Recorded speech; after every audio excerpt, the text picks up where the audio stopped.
कुछ एक्सपर्ट्स कह रहे हैं कि तेहरान ने नोट लिया है इस बात का कि नई दिल्ली चुप रही है, खुलकर नाम नहीं लिया कभी किसी का कि आप जो हैं हमला कर रहे हैं, खुलकर नहीं कहा कि भाई ये लोग पीड़ित हैं।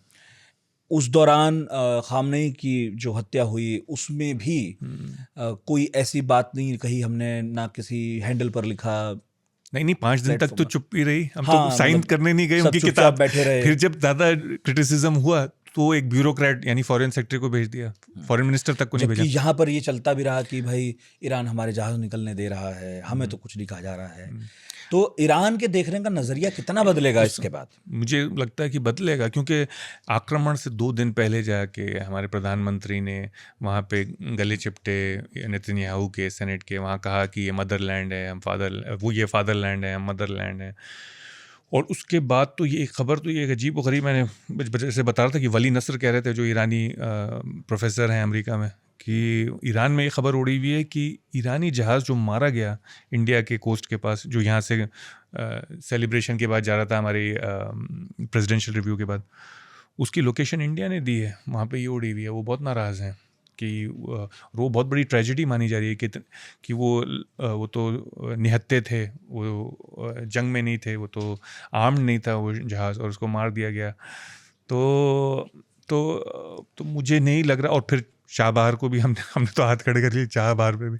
तो मुझे लग रहा है कि आगे हालात, तो लोग कह रहे हैं बेनिफिट है हमें कि चाबहार मिल जाएगा, हम उसे फिर से कुछ कर लेंगे, ईरान फिर कर पर इंडिया ने तो खुद ही कह दिया हमें नहीं चाहिए चाबहार। वही नहीं, अब जब ठीक हो जाएगा सब तो फिर आपको मौका मिल जाएगा, आप ठीक कर लो। देखते हैं कि क्या होता है आगे, कह नहीं सकते। हो सकता है कि हालात फिर से हमारे ठीक हो जाएं उनके साथ और हम फिर से अच्छे रिलेशन हो जाएं, पर ये भी हो सकता है कि वो अब हम पे इतना भरोसा ना करें, वो चाबहार उठा के चीन को दे दें। ये भी हो सकता है, ये भी मुमकिन है। हमने तो खुद ही कह दिया कि हमें नहीं चाहिए। बदले हालात में क्या होगा पता नहीं, लेकिन हाँ ये बात सबको ही महसूस हो रही है कि बहुत तेजी से रिश्ते ठीक करने की ज़रूरत है।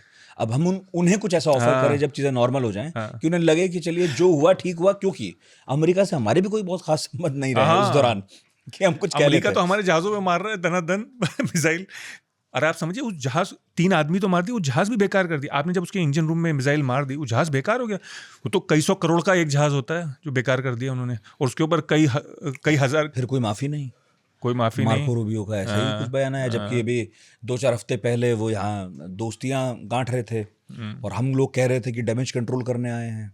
अब तो वो वहाँ पर जाने के बाद कोई ऐसी बात नहीं कह रहे कि हिंदुस्तान को कहीं से लगे कि चलो इस आदमी को हमदर्दी तो है। और दूसरी बात मैं आपको सबसे इम्पोर्टेंट बता रहा हूँ कि इस जंग के होने से, तेल के रुकने से हमारे यहाँ मंदी आना, उससे बचना हमारे लिए सबसे ज़रूरी चीज़ है। देश के प्रधानमंत्री को स्क्रीन पर आकर कहना पड़ रहा हो तो फिर अब किसी का इंतजार क्या है कि कोई और कहेगा। और मुझे डर तो ये है कि अब ईरान जो है वो हॉर्मुज़ कंट्रोल जिस तरह से कर रहा है कि जब दिल चाहता है बंद कर सकता है, तो और भी ज़रूरी है कि उससे वो ज़्यादा ज़रूरी है। हमारा 88% तेल इम्पोर्टेड है भाई, तो हमें ज़रूरी है कि हम उसके साथ बना के रखें अपनी साठगांठ या दूसरों के साथ।